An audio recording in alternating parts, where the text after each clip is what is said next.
Under the Silver Lake was very influential for me. At the time, I had not seen a lot of weird movies. This was probably the weirdest movie I had ever fucking seen. Um, there's so many shots that just live rent free in my brain and have since I first watched it. I actually rewatched it recently and still holds up, still love it. Is, in my opinion, nothing like Mulholland Drive, which people say that it is, and is really just completely misinterpreted. Um, everyone who has anything good to say about the movie says that it's like about toxic masculinity and uh, the has like a negative view of the conspiracy theory that's at the core of the narrative and has a negative view of Andrew Garfield's character for going down this rabbit hole, which he does in the wake of a breakup. You find that out late in the movie. Um, he he breaks up with his girlfriend off screen and he looks at her on a billboard a few times. You don't know that it's his girlfriend yet, but then later on he meets her and it's clear they used to be in a relationship.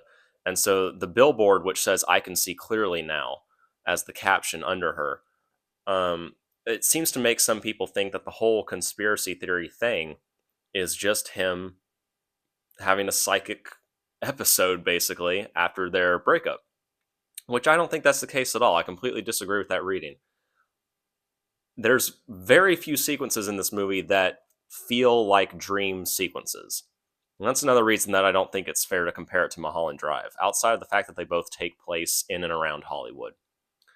Um, but so it, he meets this girl who's played by Elvis Presley's granddaughter. She's bigger now, Daisy Jones and the Six, all that. And uh, she disappears and he starts trying to find her.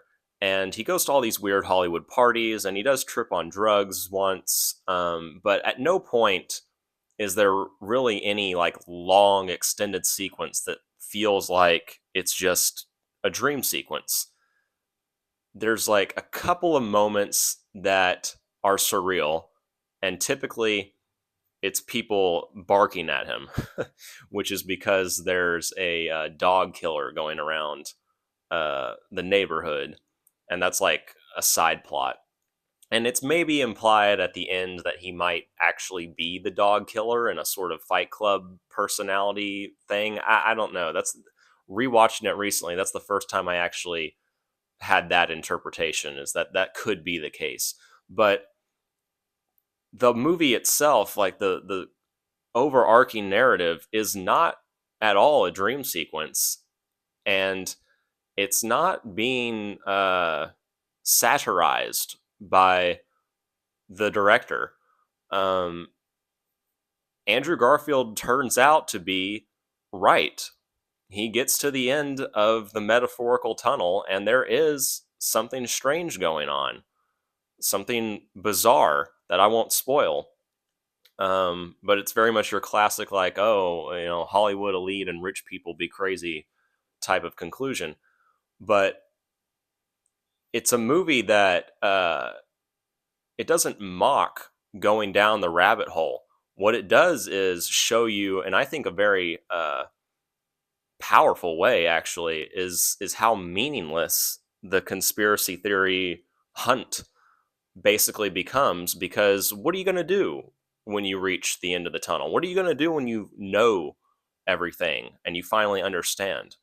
Well, you can't do anything, because the conspiracy theory, um, the source is people who are more powerful than you, and Andrew Garfield can't do a damn thing about what he finds out to be true. He has to just go on with his life. And that's really what the movie's about. So to me, nothing in the film suggests that we're laughing at him.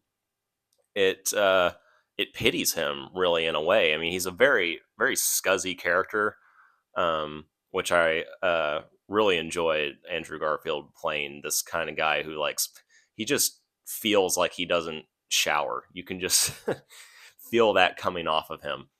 Um, and he's a total loser, of course, but a loser in a way that, like, you understand and you empathize with him, and you're not meant to laugh at him. But anyway, Under the Silver Lake, great movie. I think very underappreciated. From the guy who made It Follows. If you haven't heard of Under the Silver Lake, you've probably heard of It Follows. Um, and not unrelated to that movie, as I mean, ostensibly it's just another movie about how much the director David Robert Mitchell likes people walking around. There's a lot of just walking around in the movie, but it's very stylish, and it is long, but it's never boring.